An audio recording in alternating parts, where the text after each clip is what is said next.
Hello everyone, ఇవాళ పూరి చపాతీ రోటీలోకి ఈజీగా తయారు చేసుకునే కర్రీ రెసిపీ చూద్దాం.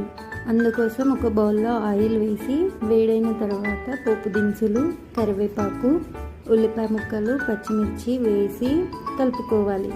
అందులో తరిగిన బంగాళదుంప ముక్కలు వేసి ఫ్రై చేసుకోవాలి. అలాగే ఒక స్పూన్ అల్లం వెల్లుల్లి పేస్ట్, చిటికెడు పసుపు వేసి మిక్స్ చేసుకొని ఫ్రై చేసుకోవాలి. తర్వాత టమాటో ముక్కలు వేసి తగినంత ఉప్పు వేసుకొని కలుపుకోవాలి.